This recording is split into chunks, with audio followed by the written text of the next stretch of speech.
The following program presents principles designed to promote good health and is not intended to take the place of personalized professional care. The opinions and ideas expressed are those of the speaker. Viewers are encouraged to draw their own conclusions about the information presented.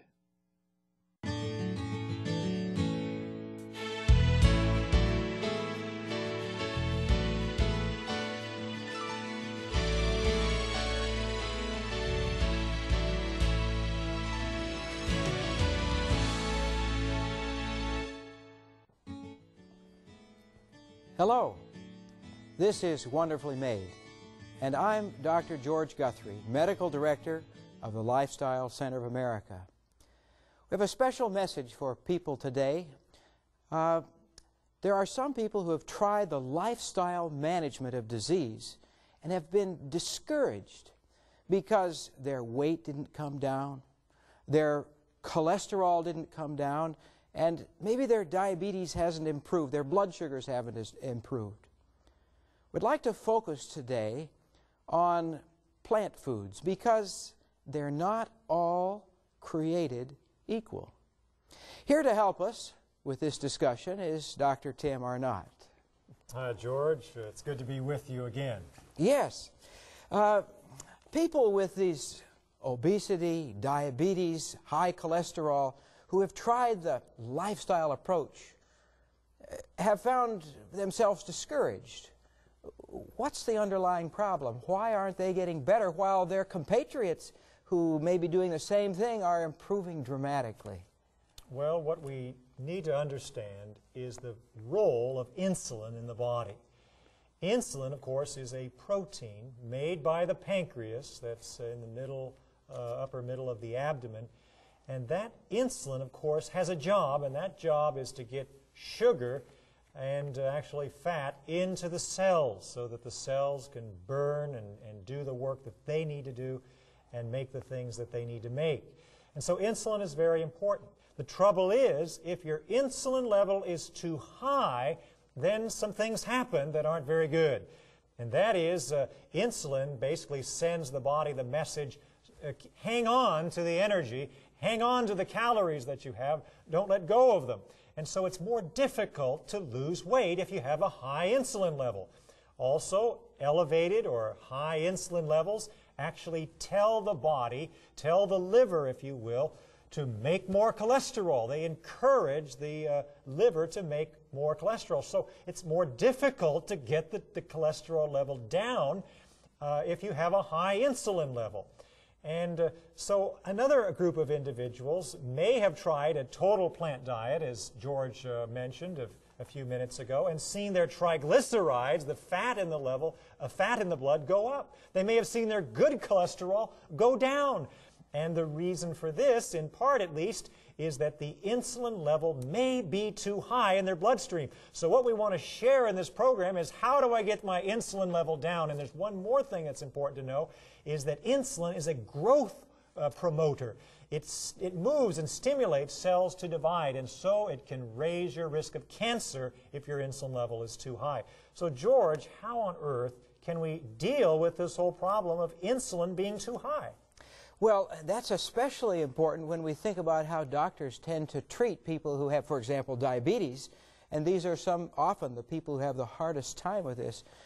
What we tend to do is to give medications to increase the insulin levels in the body. That makes it harder to lose weight. I've noticed when I treat somebody who hasn't been able to manage their blood sugars with diet or pills, if I start them on insulin, they're going to gain 15 pounds. Insulin is a problem, sort of a hormone. While it's important to the body, it's still, when there's too much of it, it's definitely a problem. So how do we get it down? Well, you know, different plant foods actually affect insulin levels a little bit differently. There are some of them that drive the blood sugar up higher, and because they drive the blood sugar up higher, the insulin level needs to go higher in order to bring the blood sugar back down. So basically what you're telling us, George, is that there are plant foods that the Creator has provided that have the smallest or the least ability to raise blood sugar, and that means they have the least or smallest ability to raise insulin levels. So if you've had difficulty bringing your weight down on a plant diet, if you've had difficulty bringing your blood sugar down on a plant diet, and if you've had your triglycerides, the fat in the blood, go up and your good cholesterol go down, and had your doctor say, get off of that plant diet because your risk of a heart attack is going up rather than going down, there's hope. There's hope for you. And that hope is in knowing that not all plants are created equal. So George, give us an overview for individuals who need the information fast. What kind of plants are we talking about? Well, it's those plants that are high in fiber, and the fiber hangs on to the sugar and lets it go in slowly. Foods that have not been broken apart into different pieces, so the body takes some time to break them apart. That lets the blood sugar go in. A concept that we use to talk about this is called glycemic index. You can actually rate foods from high to low on how much they will actually raise the blood sugar. And the higher, of course, they raise the blood sugar, the harder it is going to be to lose weight, the harder it will be to have the cholesterol come down. And the higher the number of the glycemic index. It's a 100 scale, and usually either white bread is at the top, 100. In other words, it raises blood sugar most aggressively, most readily, or it can be glucose at the top of the scale, 100 on a scale. And so what basically they do is they feed individuals different foods, different plant foods, for example, and then they measure their blood sugar a short time later, and based on the blood sugar elevation, they assign that food which they ate a number. And the lower the number, the lower the blood sugar rise, the lower the insulin rise after those foods. And so what we want to look at and what we want to share during this program is what foods raise insulin levels the smallest amount, to the least elevation. So spell them out for us, Tim. What are these categories? Well, George, it's actually quite simple. Beans are one of the most important tools if you want to have a low insulin level.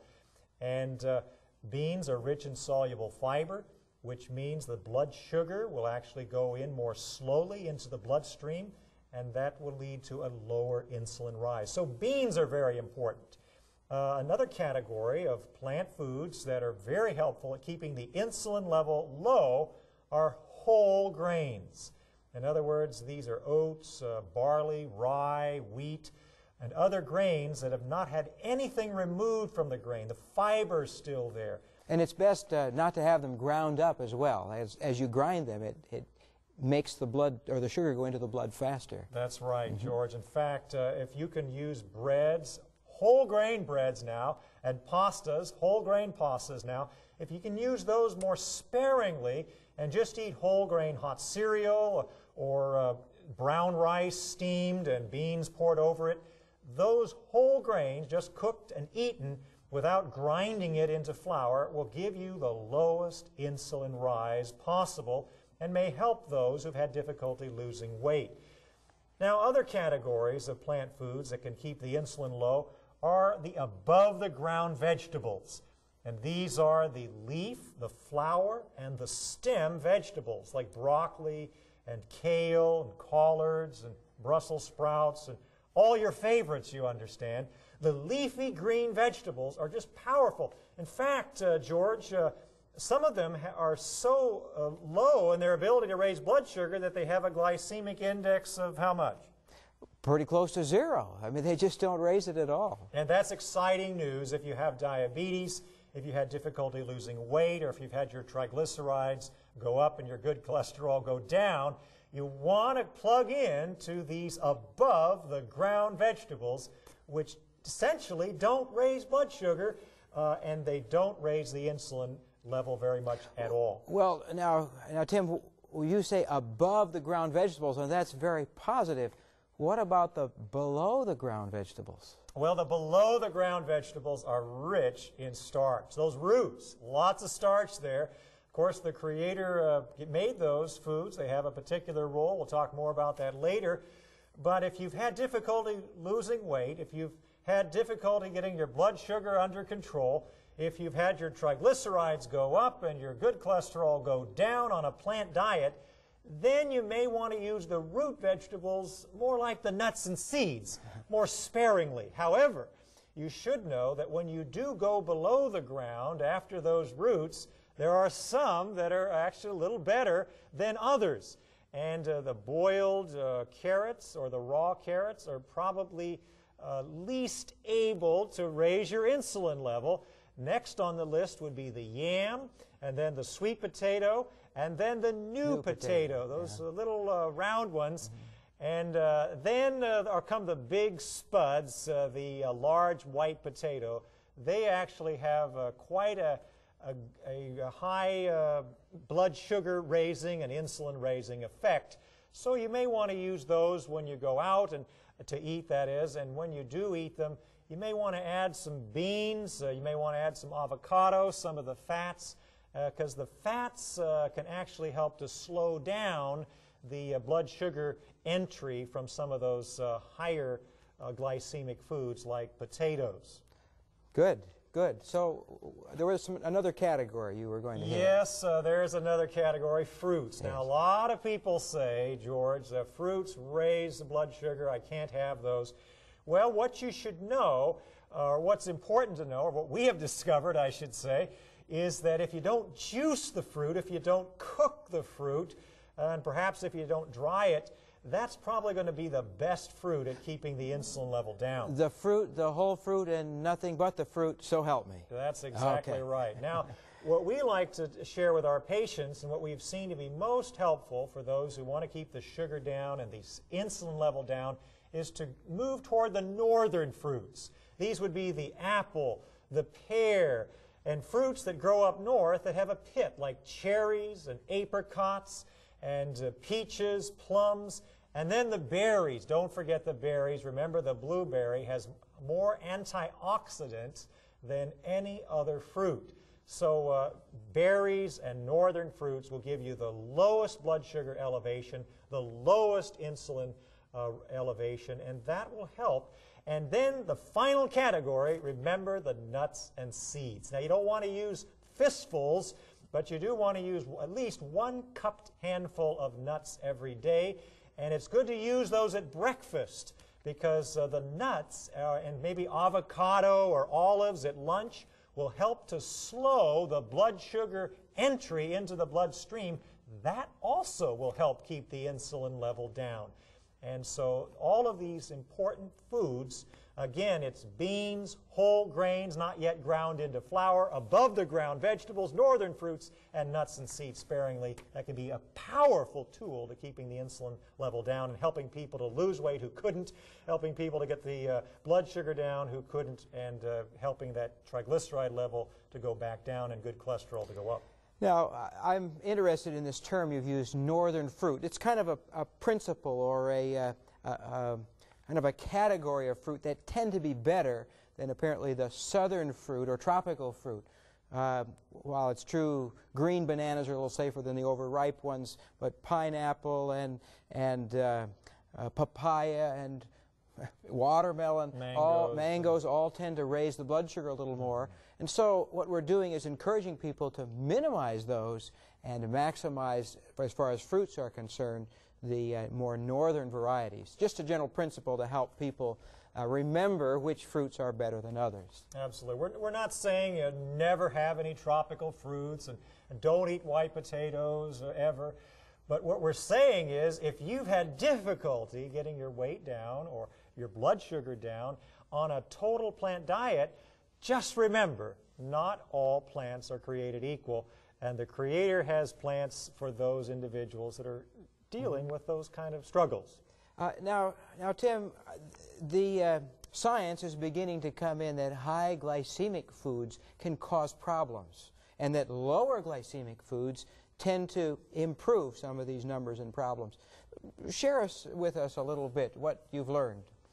You know, George, something that's coming on the scene of importance in health is that as your insulin level goes up, and we're saying a lot of negative things about insulin, and don't get us wrong, insulin is very important, but again, the body cannot tolerate insulin levels that are too high. In fact, insulin is a growth-promoting protein, and it pushes cells, it can push cells to divide, and if you have too much insulin, you have too much cell division, too rapid cell division, and you can have an increased risk of cancer, which is cell division out of control. It probably doesn't cause the cancer, but certainly if a cancer begins to grow, it's going to make it grow faster. That's so right. It would be something that you would want to avoid if possible. That's right. If you have a cell that has turned cancerous, it's going to divide at a more rapid rate because of the influence of the high insulin level. So it's going to be more difficult for the immune system to get a hold of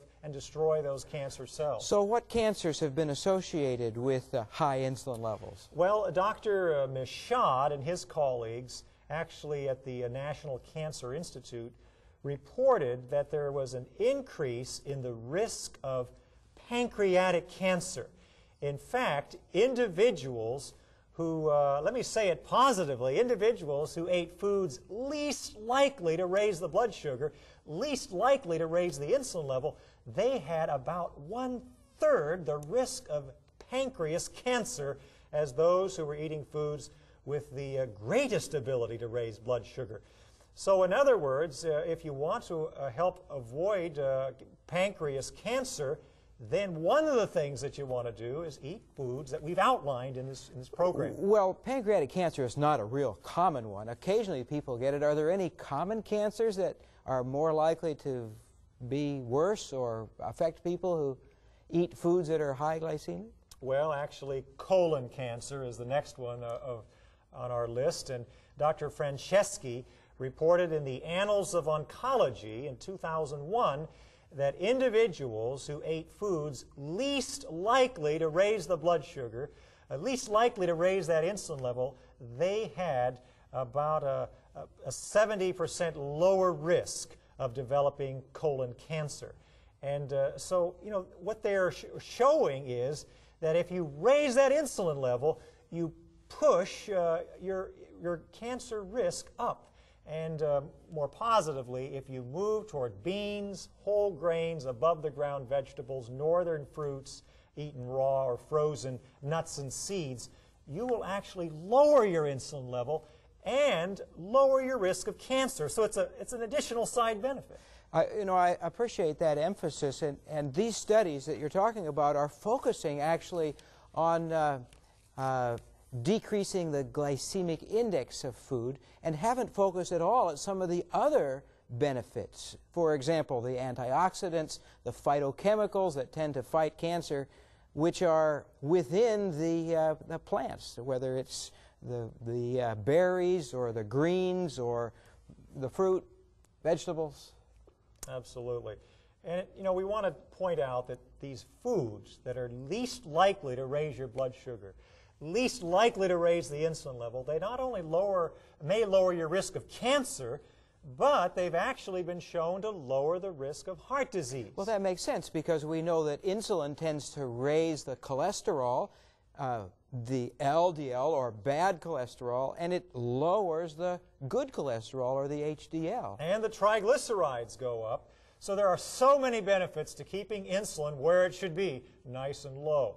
And Dr. Liu and his colleagues at the Harvard Medical School found that individuals now that eat foods least likely to raise the blood sugar, least likely to raise insulin levels, had about 1/3 the risk of developing coronary artery disease as those eating foods most likely or with the greatest ability to raise insulin and blood sugar levels. So it makes a difference. Not all foods are created equal, and of course, it's also important to understand, George, what kind of foods that are high in their ability to raise blood sugar in America.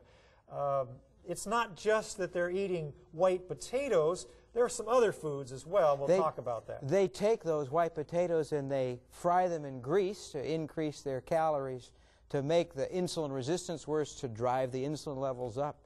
There's a lot of refined grains. Certainly these tend to raise the insulin levels, and I'm sure that that's the factor that's being studied in these particular studies.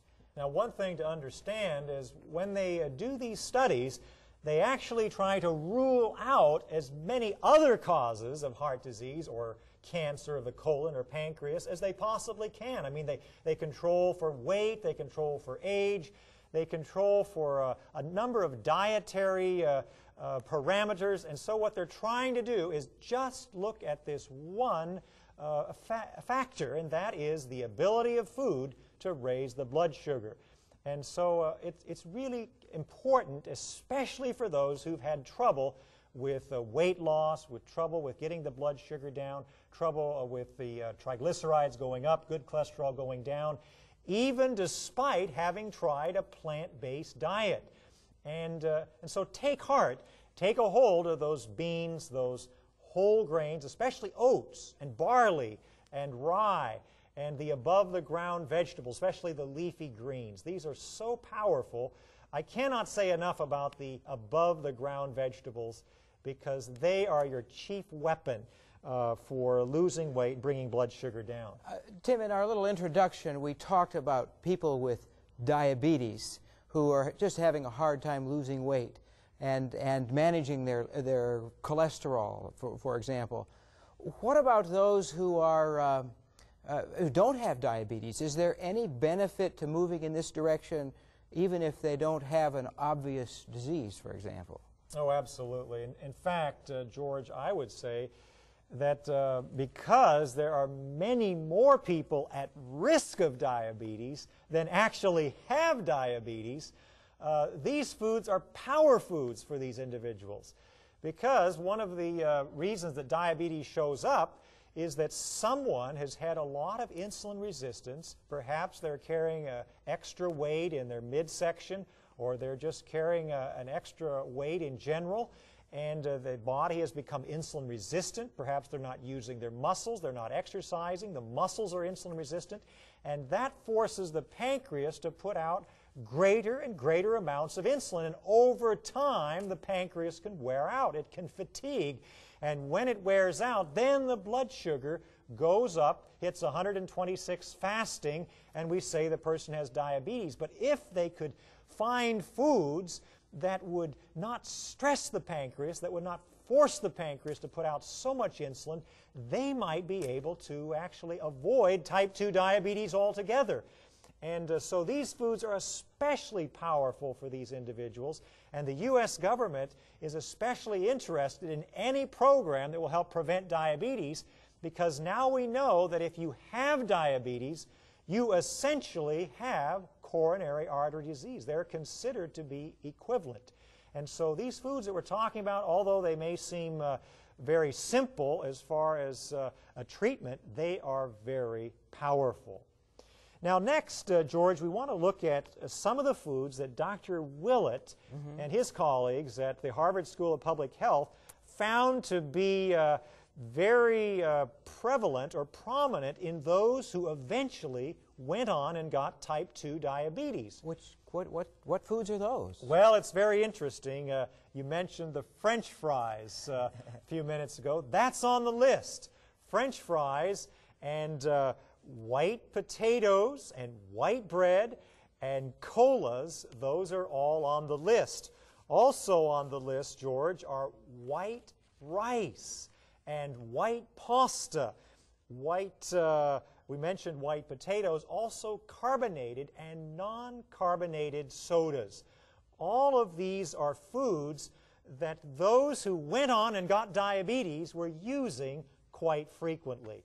And all of those, by the way, are very good at raising blood sugar, and they're very good at raising insulin levels. And so, again, it's so encouraging, George, at the Lifestyle Center of America to see the triglycerides come down and the good cholesterol go up or stay the same despite individuals eating plants, foods that are rich in carbohydrates. Why? Because we encourage our guests to move to these foods like the beans, the whole grains, the above-the-ground vegetables, the northern fruits, and the nuts and seeds, which are very lowest at their ability to raise blood sugar and insulin levels. So this has been a big encouragement to me. What I have noticed, when people move to a plant-based diet in order to manage their disease, there's about 10 or maybe 20% of them who don't have the response that they wanted, that they needed. And those of us who have used lifestyle changes to help treat those have sometimes been a bit discouraged. This whole concept of glycemic index has given us some hope, a new tool to help those who are discouraged and don't do as well actually improve significantly. Absolutely. And also, George, it's important, this glycemic index principle, and this principle of not all foods being created equal, it's important because of this. If you simply eat plant foods, and you may eat them refined and processed, you may actually have worse results than someone who is on a high-protein diet, someone who's on, for example, an Atkins-style diet. And actually, one leading researcher at the Yale School of Medicine actually said in a recent program at the American Diabetes Association that the glycemic index and this whole principle of foods not being created equal, this principle is probably the salvation against some of these high-protein diets, because it answers the problem of high triglycerides, low HDL, difficulty getting blood sugar down if you just eat any plants or plants that are highly processed. So it decreases the insulin level safely without the damage that occurs from lots and lots of protein to the kidneys and other parts of the body. Well, this is a very encouraging picture. And one of the things that we want to mention is that, you know, if you're just moving into a plant-based diet for the first time, don't be frightened, don't be upset by what we've shared in this program. We've shared information that is for a small population of individuals who do have difficulty losing weight, who do have difficulty getting blood sugar down, who do have difficulty with their triglycerides going up and their good cholesterol going down on a plant-based diet. But if you're transitioning to a plant-based diet, the main thing is to include in a generous way all of the foods that the Creator has provided. And these will give you the protection that you need against the killer diseases that we struggle with. Not only heart disease, but cancer and stroke. And just remember that dark leafy greens are the most protective food on the planet, and they may be your best weapon for weight loss and for general health improvement. And so, my friends, remember, you are wonderfully made.